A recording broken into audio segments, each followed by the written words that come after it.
জমজম পানির সাথে গুরুত্বপূর্ণ দুইটা বিষয় জড়িত।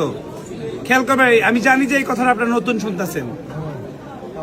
এই জমজমের পানি আমরা জানি এটার মধ্যে খাবারও আছে এবং কি পানি পিপাসাও দূর হয়, এটা তো সবাই জানি আমরা। এই জমজমের পানির একটা দোয়া রাসূল শিখাইছেন, হে আল্লাহ আপনি উপকারী জ্ঞান দেন, প্রশস্ত রিজিক দেন এবং আপনি আমাদের সমস্ত রোগ ভালো করে দেন। এই দোয়াটাও আমরা জানি।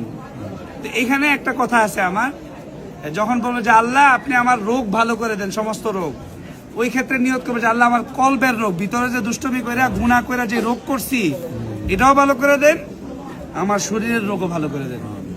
ঠিক আছে?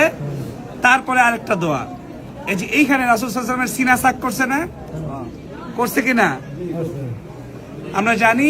এই রাসূল সাল্লাল্লাহু আলাইহি ওয়াসাল্লাম যখন উম্মে হানি রাদিয়াল্লাহু তাআলার ঘরে ছিল, এটা এখান থেকে এখানে, তারপর মিরাজের রজনীতে এই হাতিমে কাবার এখানে নিয়ে এসে রাসূল সাল্লাল্লাহু আলাইহি ওয়াসাল্লামের সিনা সাক করছে। ছোট সময় করছিল না? কোন পানি দিয়ে ধুইছিল বলেন তো? হাদিস শরীফের মধ্যে আসছে সিনা সাকের পরে রাসূলের কলব আবার জায়গা মতো স্থাপন করছে, দুইটা জিনিস দান করছে, একটা হচ্ছে ঈমান আর একটা হচ্ছে হিকমা।